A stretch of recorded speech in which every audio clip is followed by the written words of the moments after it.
Glória a Deus, não somos mais escravos do medo, fomos libertos, somos filhos de Deus. Amém. Chegou a hora de nós estudarmos a palavra de Deus. Eu vou pedir a você para abrir a sua Bíblia na carta do apóstolo São Paulo aos Romanos, capítulo 12, versículo 2.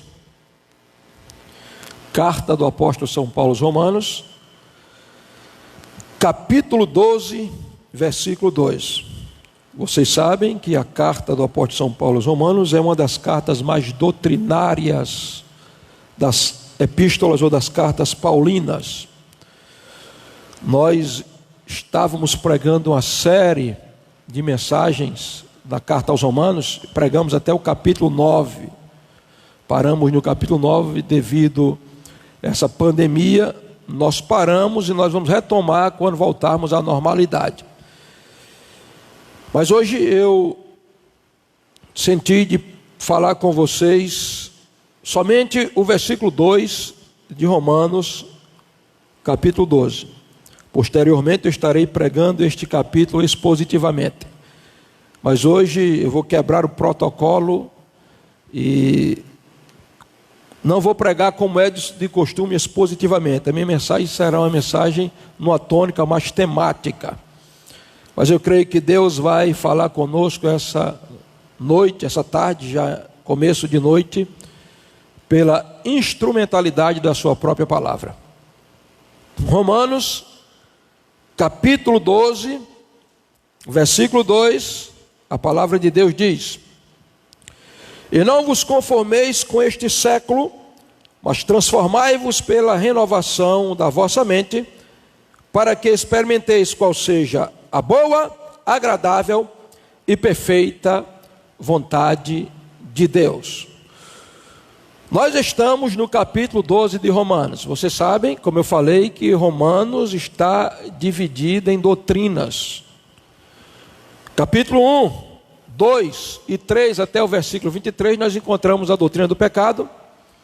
Versículo 24 do capítulo 3, versículo 4, capítulo 4 e 5, nós vamos encontrar a doutrina da justificação pela fé. Capítulos 6, 7 e 8, a doutrina da santificação. Capítulo 9, onde nós paramos, né?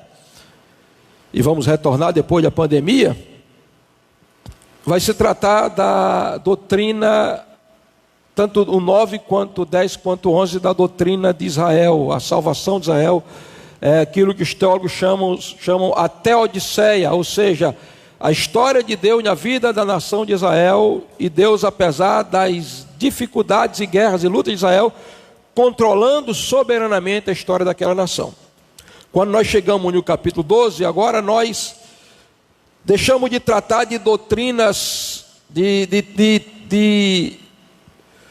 doutrinas teológicas, ou seja, nós deixamos de tratar da teologia teórica e passamos mais para a teologia prática. Então, aqui no capítulo 12 de Romanos, nós começamos a falar sobre a doutrina do serviço cristão. Então, nós vamos, no capítulo 12, para aplicar a vida prática, é uma teologia prática de Romanos, de Paulo. Mas eu quero me deter nessa noite no versículo 2, e o meu tema será exatamente a transformação da mente. Vamos falar nesta noite da transformação da mente. No capítulo 12, nós vamos encontrar que quando Paulo vai falar do culto ou da doutrina do serviço cristão, aqui no capítulo 12 ele vai falar da apresentação do corpo, dos sacrifícios memorativos, do culto espiritual, e no versículo 2 ele vai falar da transformação da mente versus o esquema do mundo, ou seja, o esquema do mundo versus a transformação da mente.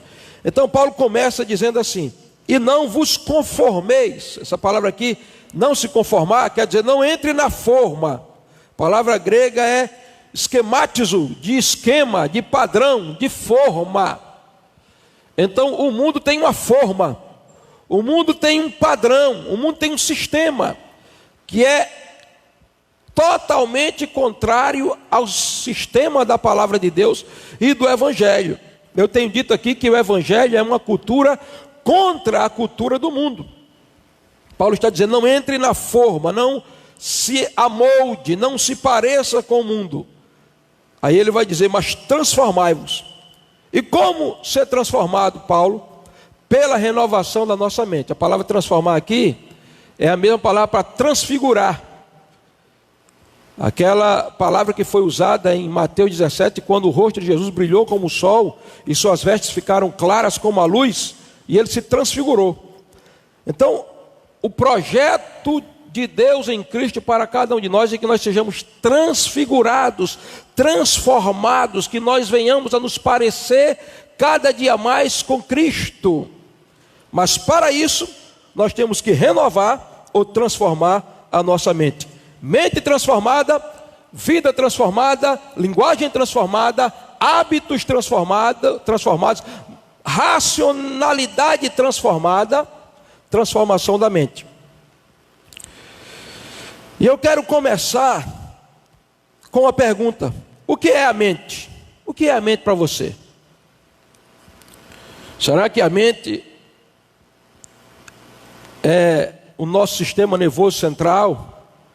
É esse músculo que está dentro da caixa craniana, chamado cérebro, onde existem centenas ou milhares de neurônios conectados? Será que a mente fala somente da massa encefálica? O conceito que a Bíblia dá de mente é um conceito muito mais profundo do que a própria psicologia, psiquiatria ou a própria ciência dá. E a mente na Bíblia está associada à alma, a sede das emoções, do intelecto, da vontade. E a Bíblia, o próprio Deus vai usar algumas figuras para a mente. E eu quero falar somente de duas hoje. Primeiro, a Bíblia fala da mente como uma casa de pensamentos. Jeremias capítulo 4, versículo 14. Deus, através do profeta, pergunta ao povo de Israel. Primeiro ele fala, depois ele pergunta. Ele faz uma afirmação primeiro. Primeiro ele diz: lava o teu coração da malícia, ó Jerusalém. Até quando hospedarás em ti os teus maus pensamentos? Então observe aqui, ele está falando de pensamento, ou seja, mente. Ele está falando de coração. Ele diz: até quando você não vai lavar, Jerusalém, o seu coração da malícia? Então Deus está falando com o povo que está com o coração manchado, maculado, com o espírito ou a alma ou as emoções manchadas, maculadas. E ele está perguntando: até quando você não vai lavar o seu coração da malícia, ó Jerusalém, para que você seja salva? Então a salvação daquele povo dependia de um coração puro, limpo. Mas por que o coração daquele povo estava manchado, maculado pelo pecado? Aí o próprio Deus responde perguntando, quando ele diz: até quando habitarão em ti os teus maus pensamentos? Então a primeira figura, a primeira metáfora que a Bíblia usa para com a mente é que a mente é uma casa de pensamentos. A mente é uma casa de pensamentos, sejam eles maus ou sejam eles bons, sejam eles negativos ou sejam eles positivos. Habitar ou hospedar, só se hospeda em um local, geralmente em uma casa. E a Bíblia manda que nós sejamos hospitaleiros, né? Seguir a hospitalidade. Porque alguns, sem saber, por ela, hospedaram até anjos. Mas a sua mente, pense na sua mente agora como uma casa, que pode hospedar ou pode expulsar alguns hóspedes, né? E eu quero falar agora de alguns hóspedes que você não pode deixar se hospedar na sua mente, querido. Porque você precisa ter controle sobre a sua mente. Martinho Lutero dizia: Eu não posso impedir que os pássaros voem sobre a minha cabeça, mas eu posso impedir que eles façam um ninho em cima dela. Então, pensamentos, eles são como pássaros, e eles são como hóspedes, e eles só querem um lugar confortável, onde eles possam se abrigar à vontade. Então, deixa eu falar de alguns hóspedes que vêm para se abrigar na sua mente, porque ela é uma casa de pensamentos, segundo Jeremias 4:14. Jesus falou desses pensamentos, quem falou foi Jesus. Esses hóspedes, primeiro deles, homicídios. A mente pode ser uma casa onde um hóspede chamado homicídio, ele pode entrar, se alojar ali, se sentir confortavelmente ali e nunca mais querer sair. Homicídio tem a ver com morte, assassinato. Então muitas vezes vem pensamento de morte, e ele vem, eu posso imaginar, vou ilustrar agora, né? Fazer uma parábola aqui. Imagine sua mente, como a Bíblia diz, é uma casa. De repente vem um hóspede mau, mas ele até vem travestido de uma pessoa boa, e bate na porta e diz: tem lugar para mim aí? Estou querendo me hospedar aí. E você pergunta: mas qual é seu nome? Meu nome é morte, homicídio. Você escolhe, você vai deixar ele entrar, se alojar aí? O que mais nós temos hoje é pensamento de morte, irmãos, na mente das pessoas. Não somente morte física, mas há pessoas que já deixaram a morte emocional entrar na casa dela, que é uma casa de pensamento, e ficar lá. E já morreram emocionalmente, já morreram espiritualmente também, porque esse pensamento de morte, esse homicídio, ele pode ser chamado ódio, ele pode ter o nome ódio, porque a Bíblia diz: aquele que odeia o seu irmão é assassino, está nas trevas e é mentiroso. O que odeia, a Bíblia considera assassino, mentiroso e que anda nas trevas. Eu estava ouvindo o apóstolo Rinaldo pregando hoje, e ele estava falando de um cunhado dele, um irmão da pastora Vielande, que foi acometido do Covid-19, do coronavírus. Ele foi para o hospital, já estava preocupante a situação dele. E ali ao lado dele tinha um senhor que estava doente também. E o senhor conversando com ele, mas aquele senhor veio a óbito, morreu. E quando aquele senhor morreu, esse pensamento chamado morte chegou travestido de medo e disse: o próximo vai ser você. Mas havia uma nuvem de oração pela vida. O nome do rapaz é Jeová, do Jeová.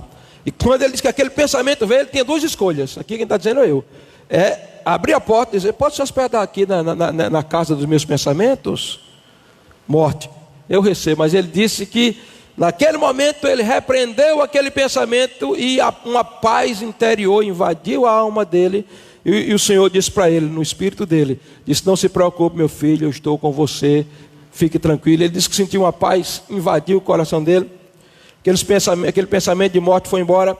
Resultado, ele saiu do hospital e quebrou o protocolo, porque tinha que sair numa cadeira de roda com a placa dizendo: eu venci o Covid-19. Mas ele saiu dizendo: não, eu vou sair andando a pé. Saiu andando a pé e dizendo: não foi eu que venci o Covid-19, mas foi Jesus que venceu por mim na cruz do Calvário.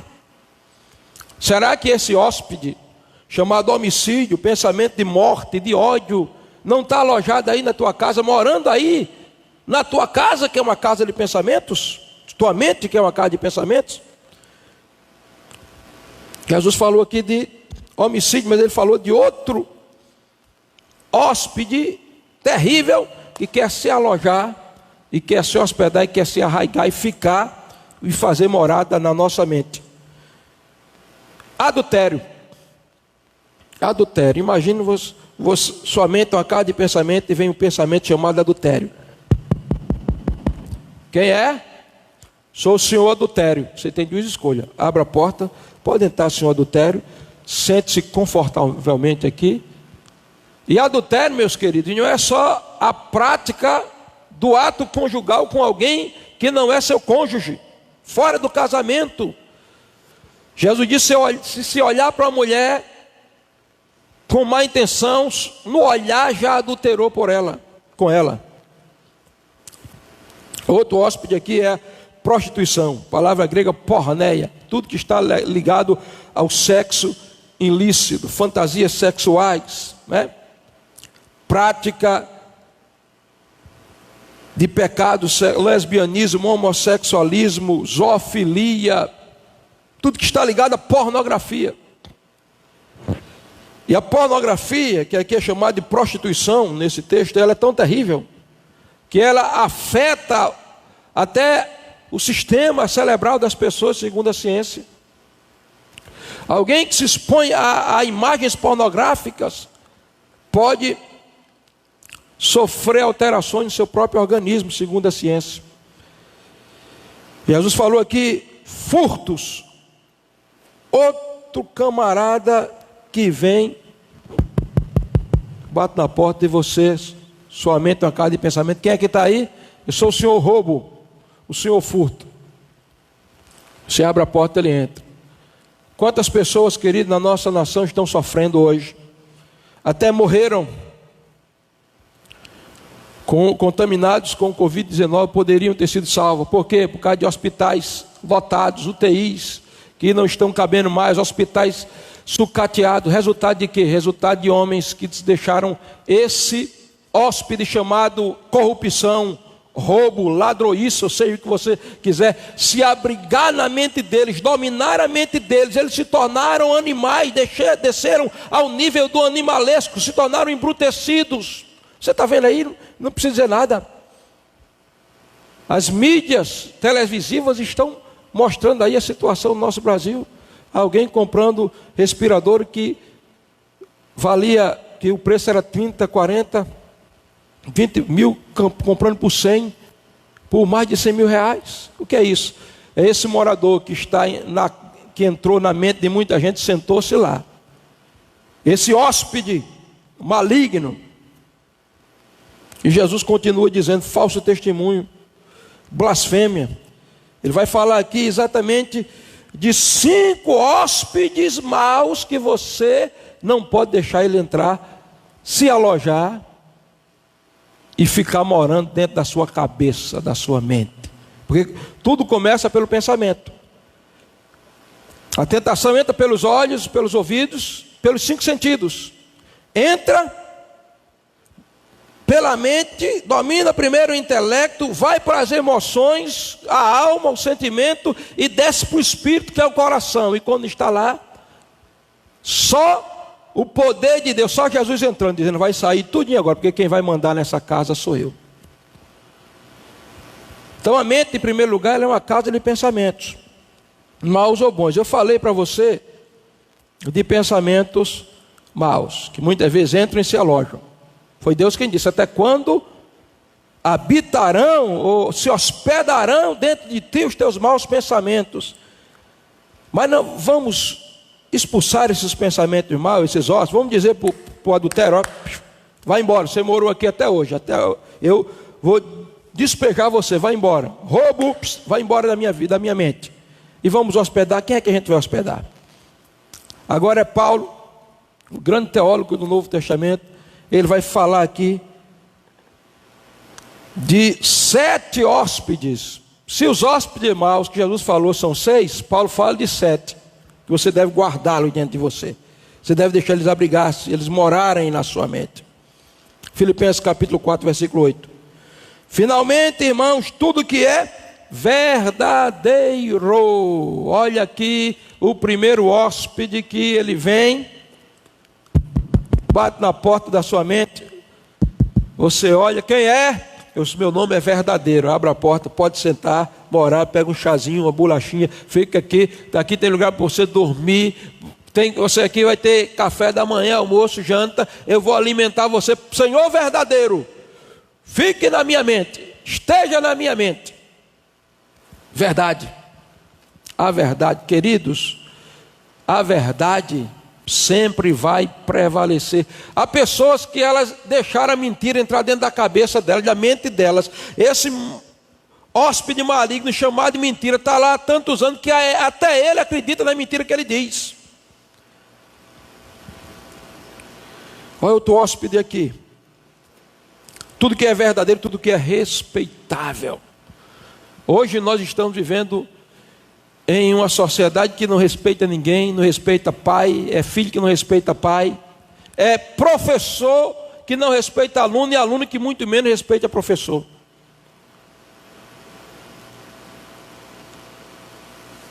É cidadão, aqui eu vou dizer, me perdoe, vai doer muita gente isso aqui, mas eu vou ter que dizer. Cidadão, e eu vou dizer crente, que não respeita as autoridades constituídas. Não estou aqui fazendo apologia a ninguém, eu não sou cabo eleitoral, eu não defendo político, mas eu sou pastor cristão, e dentro da ética do cristianismo, autoridades, seja elas quem for, merecem o nosso respeito. Quem diz é a Bíblia. A Bíblia diz, meu irmão, que Miguel, diante de Satanás, que a gente não deve respeitar, a Bíblia diz que Miguel não ousou amaldiçoar Satanás, disse: o Senhor te repreenda.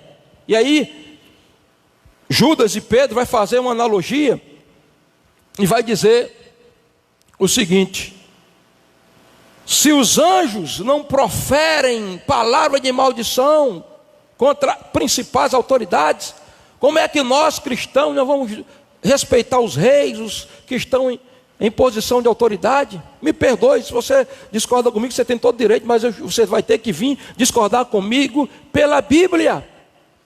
A Bíblia diz que nós devemos respeitar. Então hoje, esse Senhor respeitável, né? Tudo que é respeitável, ele não está arraigado na mente, hospedado na mente de muita gente, não, está muito desrespeito. Professor, aluno que não respeita professor, filho que não respeita pai, cidadão que não respeita a autoridade constituída, ovelha que não respeita pastor, pecador que não respeita a Deus.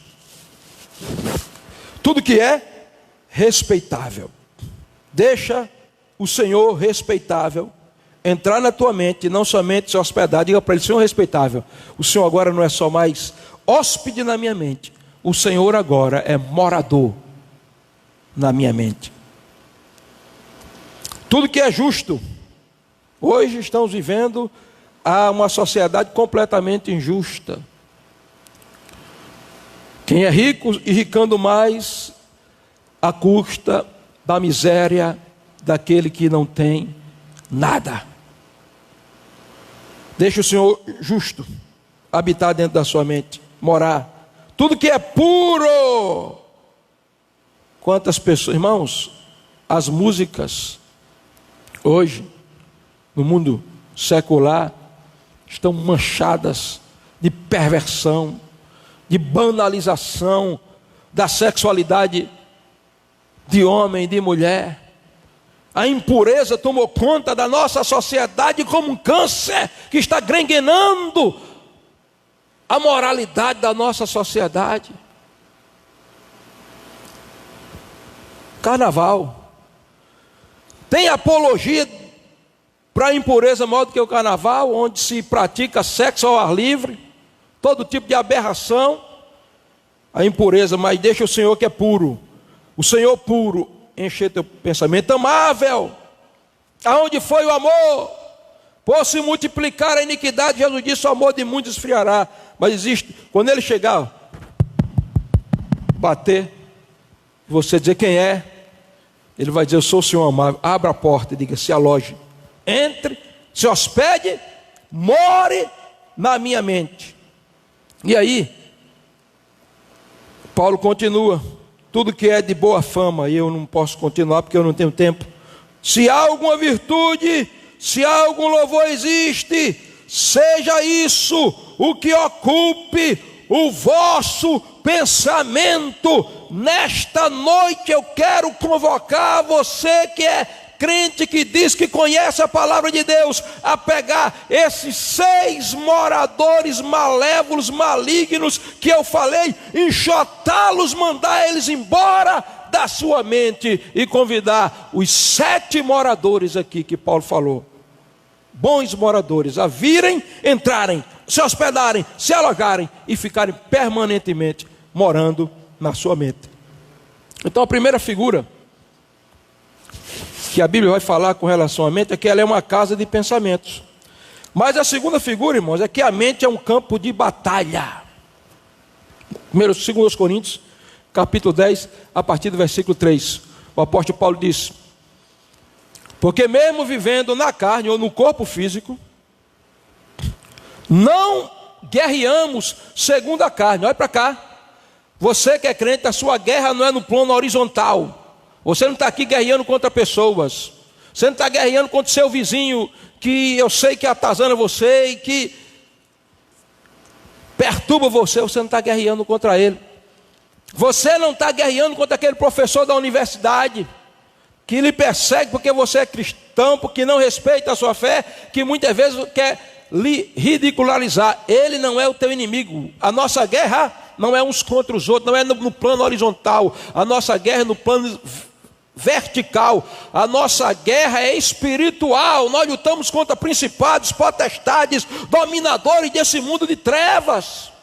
Paulo está dizendo, embora andando segundo a carne, não guerreamos segundo a carne. Aí ele diz, porque as armas da nossa guerra não são carnais, mas são poderosas em Deus. E aí, como nós estamos falando da mente, do campo de batalha, a batalha se trava na mente, meu irmão. É aqui, essa guerra espiritual é pela posse da mentalidade dos homens. E Paulo usa uma linguagem tremenda. No capítulo 10, 2 Coríntios, verso 5, ele diz que as nossas almas são poderosas em Deus para destruir fortalezas, anulando sofismas. Então veja, Paulo está falando que há fortalezas satânicas espirituais que querem se instaurar na nossa mente. E essas fortalezas são através de sofismas. Quando você vê fortaleza e sofisma nesse texto, ele está falando de duas coisas que são uma estrutura de pensamento. Satanás está construindo uma sociedade para receber o anticristo, e ele começa a trabalhar na mente das pessoas, meu querido. É aqui na mente. Sofisma quer dizer ideologias, filosofias falsas. Então, quantos jovens estão na igreja, uma bênção, e vão para a faculdade, e quando chega lá, eles começam a ser doutrinados por ideologia de gênero, marxismo cultural, relativismo moral, relativização da verdade, evolucionismo, ateísmo, feminismo, todos esses ismos aí.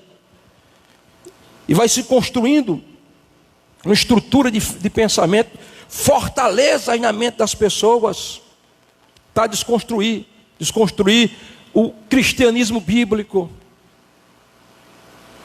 Nós olhamos para países da Europa, que foram países que legaram à humanidade faculdades tremendas, que legaram homens como, por exemplo, Martinho Lutero, João Calvino, John Knox, Jonathan Edwards, e hoje estão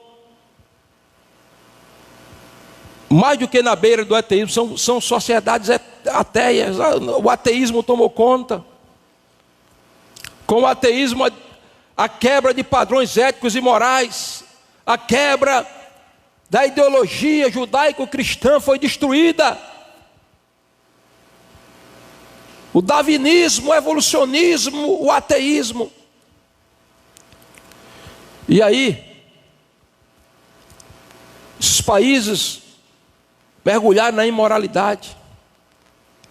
Padrões de família foram destruídos. Porque ideologias, sofismas, fortalezas construíram-se na mente de crianças e se tornou uma sociedade sem Deus, distante de Deus. A nossa nação, os cristãos, os jovens da nossa nação, não podem se amoldar à mentalidade desse mundo mergulhado no pecado, porque a palavra de Deus diz que o mundo já é maligno, está debaixo da cobertura do maligno. Que mundo? O mundo de pessoas somente? O mundo, que mundo que Paulo está falando? O mundo filosófico, o mundo social, político, espiritual, que não se adequa à palavra de Deus. Então a mente é um campo de batalha espiritual. Paulo está dizendo aqui, ó. E como é que eu vou fazer, pastor, para não deixar essas fortalezas ser construídas na minha mente? essas ideologias. Como vou fazer? Paulo continua dizendo, porque essas filosofias, olha aí, essas fortalezas, olha o que Paulo diz no versículo 5. E toda altivez que se levanta contra o conhecimento de Cristo. Ou seja, essas ideologias se levantam contra o conhecimento de Cristo. Eles não aceitam Deus, eles não aceitam Cristo.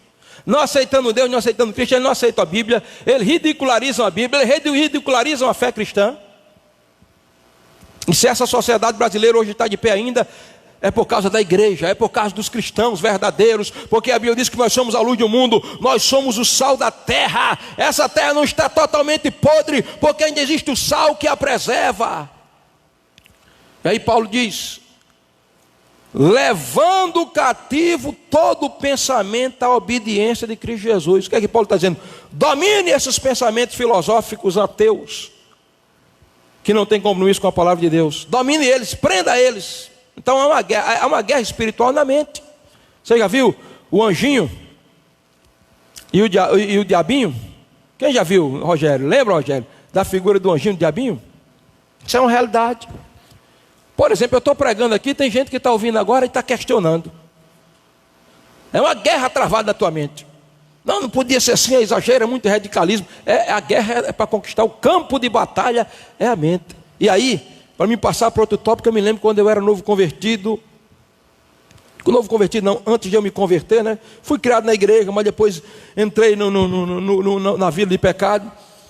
E um dia 11 de novembro de 1989, uma noite de sábado, eu estava com a calça jeans arregaçada até aqui, que era o costume de tênis, uma camiseta, cordão grosso de prata. Não tem problema nenhum usar cordão, né?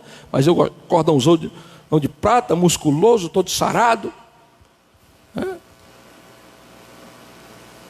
Meu sonho era ser o Bruce Lee do século XX, na época era século XX ainda. Bigode. Eu e mais 3 amigos, a gente vai descendo. Naquela noite, estávamos preparados para ir para uma festa em Várzea. Curtir a vida. Nós estamos descendo e está havendo um congresso da Assembleia de Deus. Primeiro congresso de jovens. O evangelho não tinha uma influência tão grande como tem hoje na cidade. Poucos jovens, igreja pequena. Eu vou descendo e está tendo aquele congresso. E um dos amigos meus disse assim, vamos parar aqui para ver os crentes cantando? E eu disse, vamos. A gente entrou na quadra. E de repente, Jéssica que está aqui, veio, bateu em mim, disse, claro, vamos lá para frente. Eu disse, ficar um pouquinho aqui. E o filho do pastor que estava conosco, que estava desviado, quando Jéssica saiu, o filho do pastor disse, não vai não. Não vai, porque se você for lá para frente, eles vão forçar você a aceitar. Eu olhei para ele e disse, pois se ele vier me chamar de novo, eu vou. Só para provar que eu não aceito. Não aceito, porque quem manda na minha vontade, na minha vida, sou eu não quero aceitar, eu vou lá para frente, qual é o problema? Para que eu disse isso? Pouco tempo depois, já se bateu em mim, disse, vamos lá para frente. Eu digo, vamos. Cheguei, sentei lá na frente. Tinha 2 jovens, um na minha esquerda, um na minha direita e no meio. Eu não lembro que o pregador pregou, mas eu só sei que chegou a hora do apelo. Quando chegou a hora do apelo, alguém se aproximou de nós 3 e começou a pregar, vamos aceitar Jesus. E ele colocou a mão no meu ombro. Quando ele colocou a mão no meu ombro, eu gelei. O ambiente estava carregado da presença de Deus ali. Mas de repente veio a guerra na mente, querido. O anjinho e o diabinho. O diabinho desse lado dizia, rapaz, e as artes marciais, que tu sabe que aí não vai permitir. Aí o anjinho vinha do outro lado, a guerra travada na mente. Rapaz, tu conhece a palavra desde que tu sois criança. Do outro lado vinha, rapaz, as meninas, tu vai sair daqui para ir para a festa em Várzea, as meninas. Do outro lado vinha aquela voz dizendo, rapaz, entrega o teu coração, tu conhece a palavra. Se tu morrer hoje, tu vai para o inferno. Se o arrebatamento for hoje, tu não sobe. A guerra se travou, queridos, na minha mente, campo de batalha é mente. E eu olhei para o rapaz que estava à minha esquerda e digo, se ele levantar a mão, eu levanto. Aí ele olhava e disse, Cláudio, levantar a mão, eu levanto. Eu dizia, se fulano aqui, o outro do outro lado, levantar a mão, eu levanto. Ficou nessa briga, eu não sei qual foi o primeiro que levantou a mão. Só sei que eu levantei a mão. 11 de novembro de 1989, um sábado à noite, um dia histórico da minha vida. Há exatamente 30 anos atrás, a guerra foi travada, mas a vitória foi de Cristo, porque eu cedi àquele que queria salvar a minha alma. Talvez você esteja enfrentando uma guerra na sua mente, porque ela é um campo de batalha. Mas foque a sua mente em Deus. Prenda esses pensamentos que querem submeter você à desobediência da palavra. Que Paulo diz aqui, ó. Depois que Paulo diz que a gente tem que prender, levar cativo e amarrar o pensamento daqui. Eu não vou para a igreja, não vou. Você segura em nome de Jesus o pensamento, se submeta para debaixo de meus pés. Eu vou fazer a vontade de Deus. Paulo diz, quando eu faço isso, aí ele diz, verso 6, estando prontos para punir toda a desobediência, uma vez completa a vossa submissão. Como é que eu prendo, amarro esses pensamentos que querem me controlar, para que eu rejeite a palavra de Deus e a vontade de Deus? Como é que eu faço? Me submetendo à vontade de Deus e me rebelando contra a minha própria desobediência. Amém, queridos? Então, o que é a mente? Primeiro, Paulo, o próprio Deus falou que a mente era uma casa de pensamentos. Segundo, a mente é um campo de batalha espiritual. Agora, como transformar a mente, pastor? Antes de eu responder essa pergunta, como transformar a mente, eu quero falar sobre o que é uma mentalidade não transformada. Uma mentalidade não transformada. David Young-Chu, pastor da maior igreja do mundo, igreja que conta com 1 milhão de membros, só a sede, ele disse, transforme a mentalidade de uma nação e você transformará o seu destino. E a nossa mentalidade tem que ser uma mentalidade de homens e mulheres de Deus. Eu quero falar aqui de 4 exemplos, para mim ir para o último tópico e terminar a mensagem, de mentalidades na Bíblia que não estavam alinhadas à palavra de Deus. Primeiro eu quero falar de um grupo de pessoas que tinha mentalidade de escravos. Abra sua Bíblia, se você tiver com a Bíblia em casa, eu vou ler alguns textos. Em Números, no capítulo 11. Eu vou mostrar a você as características de uma mentalidade de um escravo. Números capítulo 11, versículo 5. Diz assim: quem nos dera comer carne? Lembramo-nos dos peixes que no Egito comia de graça, dos pepinos, dos melões, dos alhos silvestres, das cebolas e dos alhos. Agora, porém, seca-se a nossa alma, e nenhuma coisa vemos, senão este maná vil. Preste bem atenção, queridos. Isso aqui é um povo que passou 430 anos escravizado no Egito. Agora, Deus envia 10 pragas sobre o Egito, livra eles pelo sangue do Cordeiro, arranca ele do Egito, da mão de ferro de Faraó, abre o mar vermelho diante deles. Eles têm sede, Moisés fala, a rocha verte água. Deus mandava pão dos anjos, pão do céu, maná fresco todo dia de manhã. Agora veja a mentalidade desse povo. Um povo que saiu geograficamente do Egito, mas que o Egito não saiu de dentro deles. Um povo que não era mais escravo, os grilhões da escravatura tinham sido quebrados, mas eles eram escravos por dentro, porque eles tinham a mentalidade de escravo. Como é que começa uma mentalidade de escravo? A mentalidade de escravo começa com o saudosismo.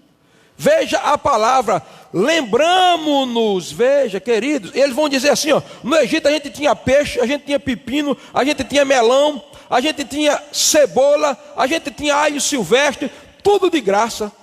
Que conversa é essa de graça? Eles trabalhavam a exaustão, não tinham direito de feriado, não tinha 13º, não tinha fundo de garantia, não tinha nada. Tu era escravo, era trabalho escravagista, trabalho de escravo. Mas está dizendo a gente que está com saudade é do melão do Egito, é das cebolas do Egito, é dos pepinos do Egito, que a gente comia de graça. Que de graça? Então, saudade do Egito, saudosismo da vida passada, é característica de quem tem mentalidade de escravo. Você já viu o crente que de vez em quando ele senta no sofá, coloca um copo de guaraná daquele amarelo, parece com cerveja, liga um som em Roberto Carlos e fica curtindo a música de Roberto Carlos e diz, não tem nada a ver não, pastor, isso é música secular. Música secular? Música do mundo, queridos. De onde vem a inspiração? Quais os pactos que aqueles camaradas fizeram para fazer sucesso? Qual é o objetivo deles? Mas ele bota lá, ó, a música do Roberto Carlos, bota o copo de refrigerante, ele fica imaginando como uma cerveja, né? Escutando a música do rei Roberto, que eu nem me lembro, que eu não ouço, nem canto, nem nada, não sei qual são, mas com um copo de cerveja, e pensando naquele tempo que ele estava na mesa do bar cantando, garçom, nessa mesa do bar. O copo lá de refrigerante, saudosismo, mentalidade de escravo. Quem não foi liberto por dentro, mesmo tendo sido liberto por fora, vive com saudade do Egito. Meu irmão, o que foi que o Egito te deu? Qual foi o legado que nós recebemos do Egito? Trauma, decepção, frustração. Eu volto a dizer, o Evangelho é uma cultura contra a cultura do mundo. Mas eu vejo gente com saudade do Egito. Não são mais escravos, mas a mentalidade é. Agora, deixa eu mostrar outra característica da mentalidade do escravo. Alguém que tem a mentalidade de escravo? Ele nunca pensa nas coisas de cima, ele sempre está ligado às coisas de baixo. Olha aqui como ele diz, nós temos saudade dos pepinos. Irmãos, eles estavam comendo o pão dos anjos e com saudade de pepino. Agora, você já viu alguém colhendo pepino assim, Fábio? Você viu alguém colhendo pepino assim? Você já viu alguém colhendo cebola assim? Você já viu alguém colhendo melão assim? Só colhe assim, ó. Porque melão, pepino, cebola, alho silvestre, que eu não sei que gosto tem cebola, que sabor tem alho, pepino, que gosto. Você colhe assim. Então tem muita gente que está aqui, ó. Ele saiu do Egito, mas a mentalidade dele é nas coisas de cima. Vai ver as postagens dele no Facebook, no status. Não tem nada de Bíblia, nada de Deus, nada que glorifique a Deus, nada que exalte o nome do Senhor. Porque mesmo tendo saído do Egito, a mentalidade ainda é de escravo, preso. Pepino, melão, cebola e alho. E aí ele despreza o pão, o maná do céu, pão dos anjos. Quando a Netflix é mais importante do que a pregação do Evangelho para você, você está trocando maná por pepino. Quando o jogo de videogame, que não é pecado, a Netflix, essa semana eu assisti As Crônicas de Nárnia, episódio 1 e 2, você pode assistir, eu recomendo.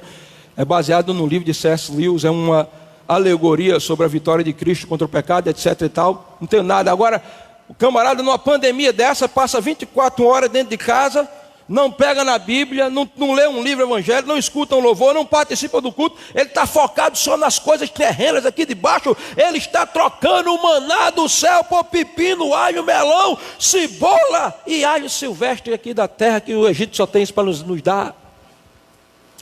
Os tesouros do céu estão aqui. Não troque o maná pela comida do Egito, porque você já saiu de lá. Mentalidade de escravo. Eu quero falar aqui também da mentalidade de gafanhoto. Porque tem gente que tem uma mentalidade de escravo, mas tem gente que não tem mentalidade de escravo, mas tem mentalidade de gafanhoto. Números capítulo 13. Abra aí a tua Bíblia. Números 13, verso 33. Olha aqui, ó. Também vimos ali gigantes, os filhos de Enaque, são descendentes de gigante, e éramos aos nossos próprios olhos como gafanhotos, e assim também o éramos aos seus olhos. Olha para mim. Josué, Caleb, venham aqui. Sim, senhor Moisés, as suas ordens. Chame mais 10. De cada tribo, venham todos vocês aqui. Olha, Deus nos prometeu da terra prometida. E vocês vão agora espiar a terra, olhar a terra. Depois de 40 dias, guarda essa palavra aí, 40 dias. Depois de 40 dias, vocês vêm com um relatório de como é a terra. Eles foram uma semana, 2 semanas, 3 semanas, 40 dias. Lá vem eles voltando de espiar a terra aqui da promessa, a terra de Canaã. E vem ele lá, 2. Uma vara nos ombros, um na frente e outro atrás. Lá vem eles, trazendo o que, pastor? Um cacho de uva. Agora, pense num cachinho de uva pequeno. 2 homens com uma vara no ombro, trazendo um cacho de uva. Lá vem, lá vem. Eu acredito que era Josué e Caleb que vinha trazendo os cachos de uva, os 10 atrás. Lá vem. E Moisés, lá vem Josué e Caleb com o caju. E aí, rapazes, espiaram a terra emana leite e mel, a terra é boa. Ah, senhor Moisés, está aqui, ó. Olha aqui, a promessa é verdadeira. Olha o cacho de uva aqui, só que o nome do local a gente colocou até Escol, cacho de uva. Olha aqui o cacho de uva. E Moisés, rapaz, a terra, que cacho, 2 homens levando o cacho de uva no ombro, era uva. A terra é essa. E aí, Josué, terra que manda leite e mel, Moisés, vamos possuir. Mas a Bíblia diz que 10 daqueles disseram, Moisés, 40 dias nós passamos lá. 40 na Bíblia é o número da prova. 40 dias, mas tem um porém. Qual é o porém? Está aqui a terra é boa, está aqui o cacho de uva, agora tem um porém. Qual é o porém? Existem lá gigantes. Existem gigantes. Nós olhamos para os gigantes, os filhos de Anak, que aqui no hebraico é Néfilins. Os filhos dos Néfilins, gigantes. Moisés, nós olhávamos para ele e nós éramos como gafanhoto. Eles olhavam para nós e nos viam como gafanhoto. Complexo de gafanhoto. Olha aqui, existe um princípio que a apóstolo Maurício nos ensinou, que o princípio é o seguinte: tu és o que tu vês. Como é que você está se vendo? Você está se vendo em Deus? Ou você está se vendo impotente? Porque tem gente que tem pena dele mesmo. Coitadinho de mim, eu sou um gafanhoto, vou morrer no deserto. E eles disseram, nós queremos voltar para o Egito, nós queremos morrer nesse deserto. Porque você é o que você vê e você tem o que você diz. Desses aqui, 1 milhão tombaram no deserto e não entraram na terra de Canaã. Porque gafanhoto é do deserto e gafanhoto mora no deserto. Gafanhoto não tem herança. Mas tinham 2 lá chamados Josué e Caleb, os únicos que entraram na terra. Disseram, não, nós não somos gafanhotos, eles não são. Esse gigante todo, nós confiamos em Deus e nós vamos destruir esses homens como quem come um pão. Irmão, acabe com esse complexo de gafanhoto, de que você não é nada, de que você não pode nada. Você é tudo em Deus, sabe por quê? Enquanto eles estão aqui, nós somos gafanhotos, Moisés, eles são gigantes. A Bíblia diz que o povo lá estavam se tremendo, porque eles eram descendentes de Néfilins, e Néfilins quer dizer caídos. Todo gigante que se levantar diante de você é gigante caído, porque Jesus já derrubou ele na cruz do Calvário, já venceu esses gigantes. Então acabe com essa mentalidade de gafanhoto. Você não é gafanhoto. Não olhe para o problema, para o tamanho da dificuldade. Olhe para o cacho de uva, a promessa para a terra que mana leite e mel. Você não é gafanhoto. A Bíblia diz que você é corpo de Cristo, você é noiva do Cordeiro, você é coluna e firmeza da verdade, você é reino sacerdotal, você é pedra viva, você é templo e casa e morada do Espírito Santo, você é povo de Deus. Mas quanta gente com mentalidade de gafanhoto. Mudar a mente é destruir a mentalidade de escravo, é destruir a mentalidade de gafanhoto. E deixa eu adiantar, que eu acho que já faz 1 hora ou 40 minutos que eu estou pregando. Mas enquanto tem gente com mentalidade de escravo, gente com mentalidade de gafanhoto, nós encontramos gente com mentalidade de derrotado. Eu descobri na Bíblia um exército que tinha mentalidade de derrotado. Olha, 40 dias de novo, lá vem ele, lá vem. Capacete de bronze, pesado na cabeça, couraça de bronze, canaleira de bronze, uma lança, que só a ponta da lança pesava 7 quilos, 2,90 metros de altura, quase 3 metros, lá vem.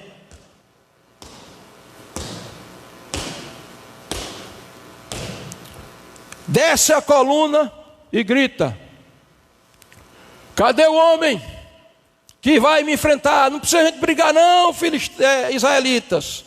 Eu não sou filisteu e vocês são filhos de Israel. Dê um homem para que nós pelejemos. Um homem aqui decide a batalha. E quando ele dizia isso, a Bíblia diz, preste atenção, a Bíblia diz que de manhã e de noite, de tarde, de manhã e de tarde, ele afrontava os exércitos de Israel e deixava Saul, todo mundo com medo, todo mundo estava olhando para o tamanho de gigante, se sentindo derrotado. Agora, durante 40 dias, note, 40 dias, aqueles 12 foram reparar a terra, viram o fruto da terra. 40 dias voltam 10 com relatório de complexo de gafanhoto. 40 dias o gigante está desafiando o povo. Parece que é uma quarentena, né? 40 dias o gigante está desafiando o povo. Não existe um homem que tente vencer o gigante e aceitar o desafio, porque eles estavam com a mentalidade de derrotado. Porque de manhã e de noite, hein, pastor? A nossa pós-valnice diz o seguinte: era para que eles dormissem com a visão do gigante e acordassem com a visão do gigante. Mentalidade de derrotado. Dorme com a visão do gigante, acorda com a visão do gigante. Se sentem impotentes, sabe por quê? A visão é o sentido que mais se aproxima do processo mental. 5 minutos diante de uma cena de tragédia, ruminando aquilo na mente, equivale a 5 horas de imunidade baixa. Quem diz isso é a ciência. Então deixa eu te dar um conselho. Nós estamos em uma pandemia. Eu não vou de maneira nenhuma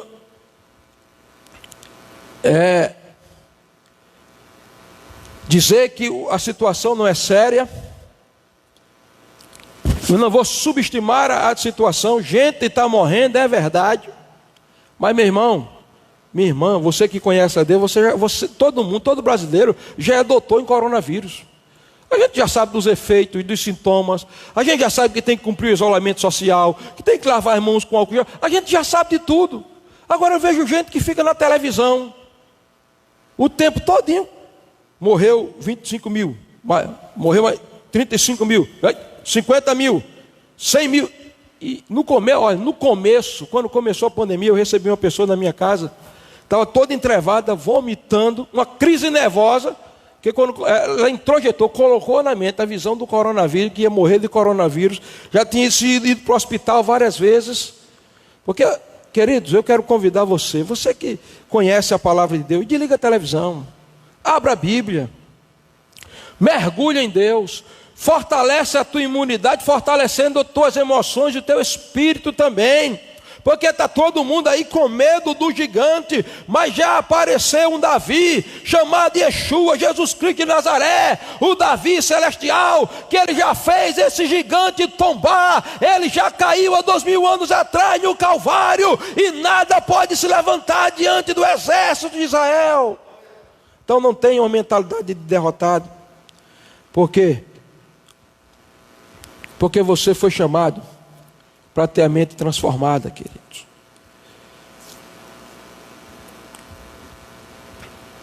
Mentalidade de cachorro. Eu aqui vou começar por último tópico. Eu encontrei um cara na Bíblia que precisa sentir um cachorro.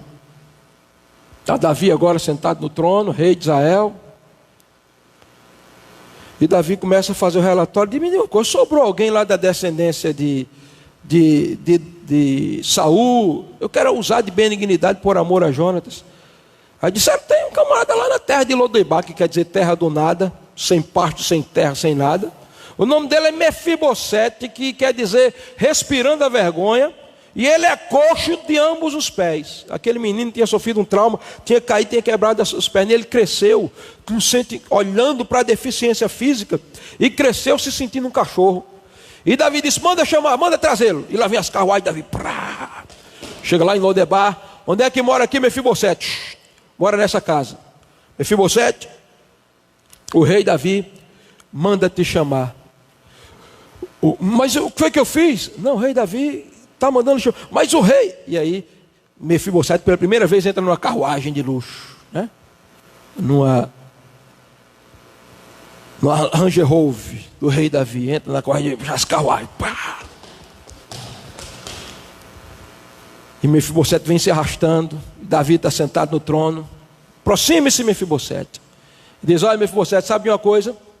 A partir de hoje, eu vou devolver todas as terras do teu pai Saul, tudo vai voltar para você, porque o rei Jesus, que nos olha com misericórdia, apesar de nossas pernas espirituais quebradas, ele quer nos devolver tudo que Satanás roubou de nós. Se Satanás roubou a tua alegria, tua esperança, tua paz, tua fé, tua confiança, teu equilíbrio emocional, tua felicidade, hoje o rei está dizendo, eu vou devolver tudo, as promessas dele que estão na palavra.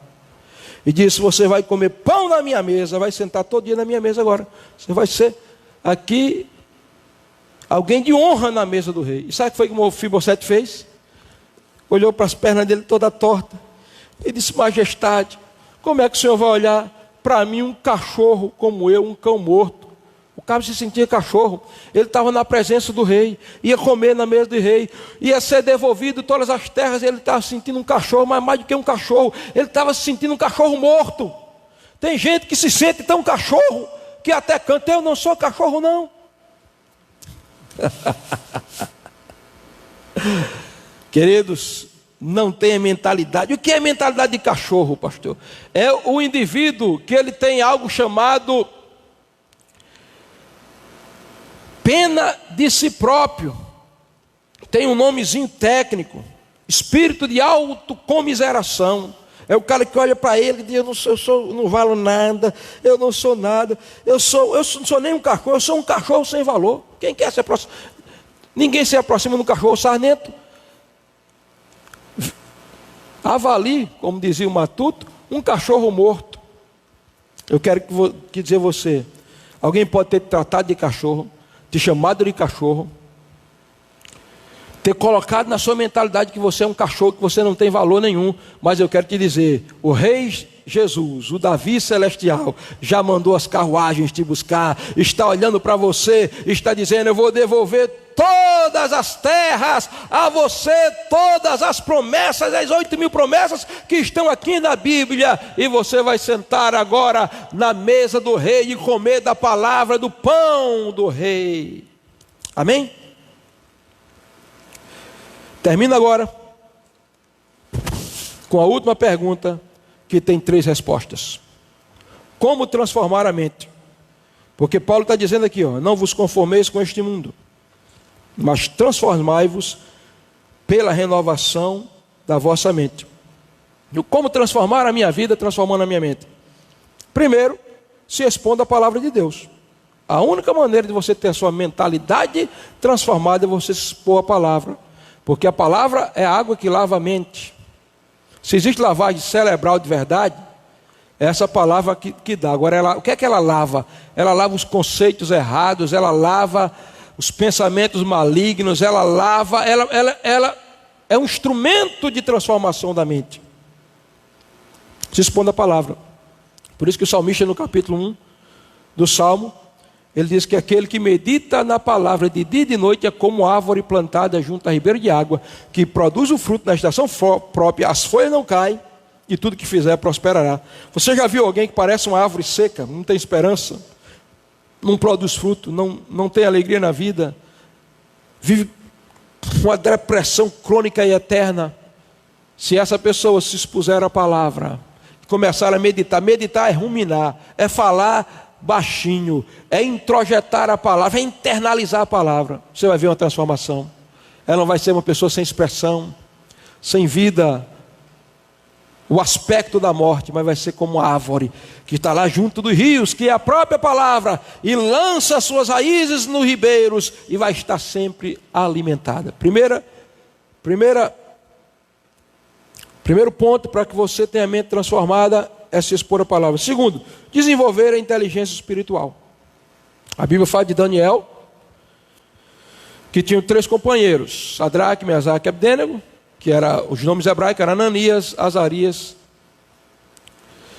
Misael, Ananias e Azarias, Sadraque, Mesaque e Abdênego. E eles chegaram lá na corte do rei da Babilônia. O rei da Babilônia queria moldá-lo na cultura babilônica.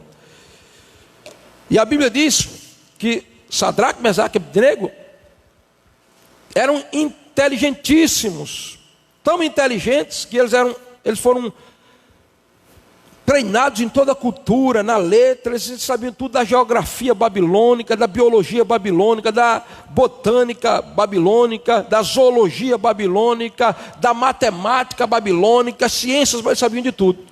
Diz esses 3, e Daniel sabia também, mas Daniel tinha um porém. Daniel tinha inteligência em toda visão e sonho. Então Daniel se sobressaía, porque além de ele ter a inteligência humana, ele tinha inteligência espiritual. Hoje, nós estamos vivendo no tempo do avultamento da intelectualidade. Quando eu era rapaz, só quem terminava a faculdade era filho de rico. Quando eu era adolescente. Hoje todo mundo está na faculdade, e é muito bom. Mas enquanto as pessoas crescem intelectualmente, elas se embrutecem espiritualmente. Mas Deus está levantando um grupo de jovens na nossa nação, seletos, que não somente são intelectuais no que diz respeito às filosofias e às ciências humanas, mas que sabem ler aquilo que Deus está falando na dimensão espiritual. E vai ser esses que na hora da crise, irmãos, vão ter resposta. Porque Nabucodonosor morre, Belsazar assume o trono, arrogante, imprudente, a crise chega, Deus decreta a derrota, né? Ele banaliza o culto, o templo, ele vai brincar com os utensílios do templo, daqui a pouco ele está lá sentado no trono, uma mão aparece, sem braço, e começa a escrever, e a Bíblia diz, Belsazar bateu um joelho no outro, e manda chamar astrólogo, adivinho, sábio, ninguém sabe dizer nada, que essa leitura, ninguém sabe dizer nada, mas a rainha mãe diz, olha, tem um velho aqui na corte, que ele foi esquecido, o nome dele é Daniel, mas nele é o Espírito dos deuses santos, e ele tem a sabedoria dos deuses, manda chamar. E lá vem o velho Daniel, barbudo, lá vem. O senhor é o Daniel? O senhor sabe dizer o que é isso? Chama os astrólogos aí. Não, ninguém sabe ler. Porque, queridos, todo mundo às vezes sabe fazer leitura das coisas terrenas aqui, entende tudo, mas quem vai ler o que Deus escreveu no sobrenatural é só quem tem inteligência. E a Bíblia diz que Daniel leu o decreto que o próprio Deus tinha escrito. Desenvolva a tua sabedoria espiritual, a tua inteligência espiritual. Como é que eu desenvolvo minha inteligência espiritual, pastor? Eu desenvolvo a minha inteligência espiritual orando, estudando a palavra, buscando a Deus, tendo comunhão com Ele. E eu termino dizendo, terceiro lugar, você transforma a sua mente quando você se conforma com a mente de Cristo. 1 Coríntios, capítulo 2, versos 9 a 16. Vocês podem subir já para o altar. Paulo está na cidade de Corinto, escrevendo para a igreja de Corinto, aliás.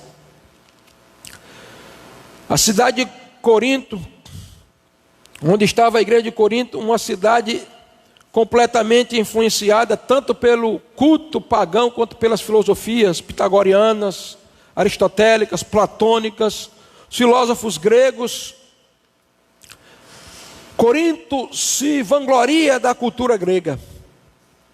E tem alguns metidos a intelectual lá em Corinto. E Paulo vai dizer, olha, é o seguinte, as coisas de Deus são diferentes. A sabedoria de Deus é loucura para os homens. A sabedoria dos homens é loucura para Deus. Aí Paulo diz, olha, ninguém conhece as coisas de Deus, senão o Espírito de Deus, que prescruta as coisas do próprio Deus. Aí ele diz, ninguém conhece as coisas do homem, senão o próprio Espírito do homem, a própria mente do homem. Aí Paulo diz assim, o que Deus preparou para nós, nem olho viu, nem ouvido ouviu, nem subiu ao coração humano, irmão de Corinto. Mas tem uma coisa, o Espírito Santo revela tudo. Aí ele diz, o homem espiritual não é discernido pelo homem intelectual, psíquico, o homem natural. Porque tem muita crente que é psíquico, é natural. Ele não conhece as coisas espirituais. Ele é até teólogo, mas ele só tem conhecimento intelectual, ele não conhece as coisas espirituais. Aí Paulo termina dizendo, no versículo 16, pois quem conheceu a mente do Senhor para que o possa instruir? Nós, porém, temos a mente de Cristo. E a mente de Cristo, nesse texto, os pensamentos de Cristo, está ligada à ação do Espírito Santo em nós. Porque no versículo 12, Paulo diz, ora, nós não temos recebido o Espírito do mundo, e sim o Espírito que vem de Deus, para que conheçamos o que por Deus nos foi dado gratuitamente. Como é que eu transformo a minha mente, pastor? Me expondo à palavra de Deus, desenvolvendo a minha inteligência espiritual e me conformando com a mente de Cristo. Em outras palavras, desenvolvendo a minha intimidade, a minha comunhão e o meu relacionamento com o Espírito Santo. E aí, irmãos, quando eu não me conformo com o mundo, mas sou transformado pela renovação da minha mente, eu vou experimentar qual seja a boa, agradável e perfeita vontade de Deus. Mas sobre isso aqui eu não vou pregar Vou deixar para pregar quando eu for pregar expositivamente no capítulo 12 de Romanos, quando nós voltarmos para a normalidade dos cultos.